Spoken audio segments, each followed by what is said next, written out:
Intimacy is tough and it's scary, and we are currently experiencing a range of emotions from enormous grief and love. And they say that grief is one of the purest forms of love. And in that first month, you just are hit by it. The nice thing about it at one level is because it is so raw, it just affirms your love.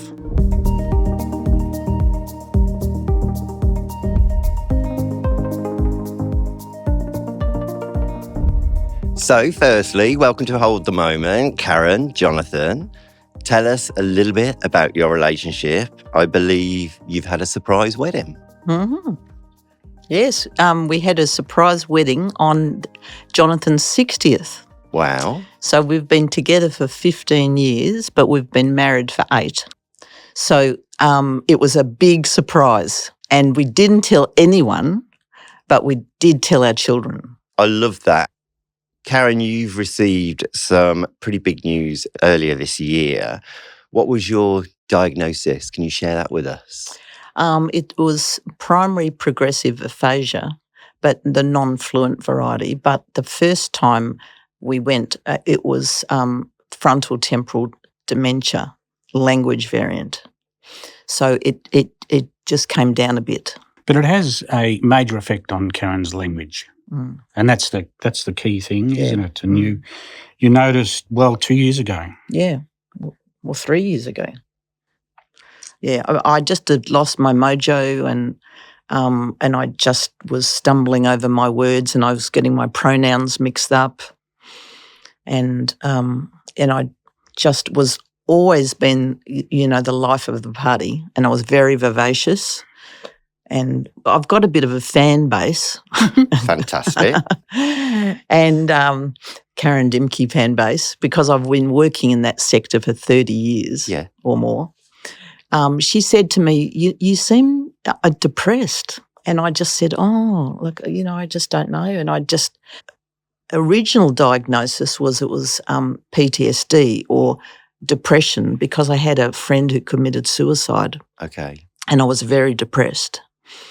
And then I had an MRI, which didn't show anything.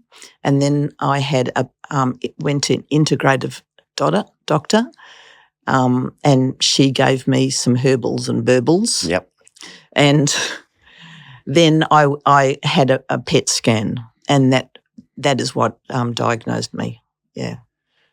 And this must have been so hard to take on. I mean, what was your initial reaction, both of you? I mean, how did you feel when you got this news?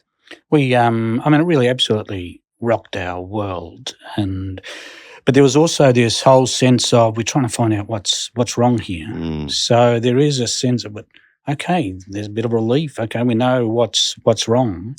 But then, unfortunately, the specialist outlined and told us that the news, and then gave us, as they do, this 7 to 10 years, which also really it's terrifying. Cements how long you have to be together. Yeah, yeah. And we ended up, questioning that and going somewhere else. And they're less definitive.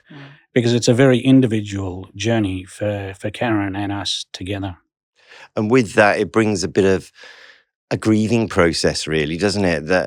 About the future. It starts to make you anticipate what you might not get. That's really a heavy part of it, would you say? Yeah. And they say that grief is one of the purest forms of love. And in that first month, you just are hit by it, by these waves of, oh my gosh, we're losing lots here. But the nice thing about it at one level is because it is so raw, it just affirms your love. A dementia diagnosis changes you, really. As soon as you get that instant diagnosis, how would you say it's changed your relationship now? We've always had a very good relationship. In fact, my son Nicholas says that we've got the best relationship.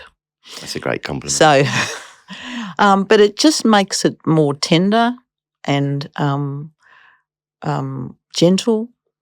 Since your diagnosis, has it changed how your intimacy evolves? How you are together?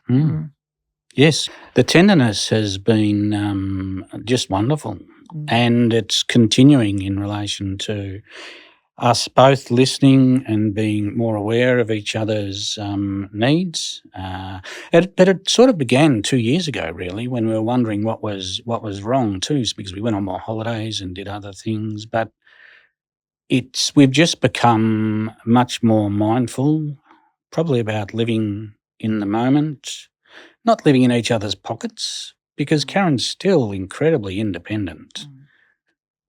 We've had to make lots of changes. We've chosen to sell our house because it was a big old house, to move into a smaller apartment. That was sort of on the cards anyway, but it meant we needed to move on that decision.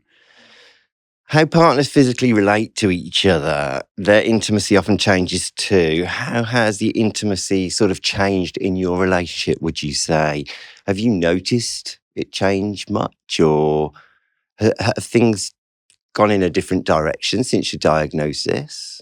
Certainly more conscious of Karen's needs, picking up all sorts of little things when she says yes and she actually means to say no, is important, and working out the style of communication that she's having.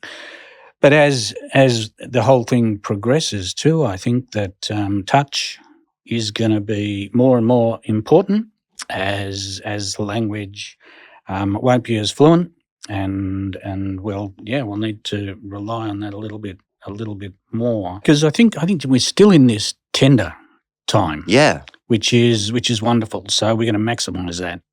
So have you sort of had those discussions about consent in the future, how things could change there? Yeah, we have, and doing this podcast has made us even have more. I bet. chats about what this all means. And I think that... You mean more sex or more consent?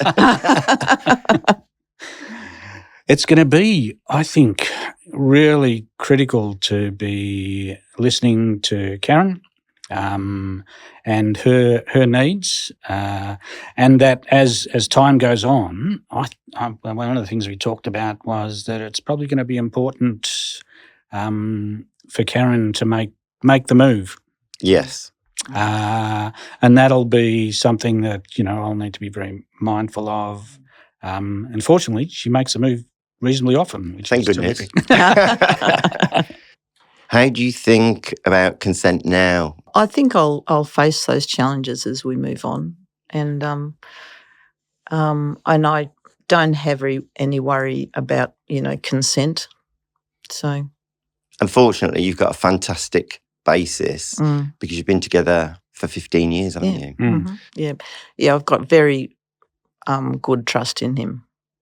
But I think that I cheated this morning and looked at the definition of what intimacy is, because we're not experts really. And it highlighted that, there's an emotional level, there's an intellectual level, there's a whole area around, what were the others? The spiritual level. Spiritual level. Physical level. Yeah, and then the physical. So do you have any advice for couples that are listening to this, and what would you say has been the most helpful thing to maintain your intimacy, after the diagnosis and on this journey that you're both on together? Mm-hmm. Intimacy is tough, and it's scary, and difficult for all couples. So right. And we are currently experiencing a range of emotions, from enormous grief and love. And why not try to maximise this time of tenderness, and talk about consent, and maybe lean in towards the person with the diagnosis to be the one to initiate the lovemaking. And finally, good luck to everyone, because we need some. Well, I think that's so beautifully said. Thank you both so much. It's been such a pleasure chatting. Mm-hmm. Thanks, Jim. Thank you. Hold the Moment is a podcast from Dementia Australia, produced by Deadset Studios.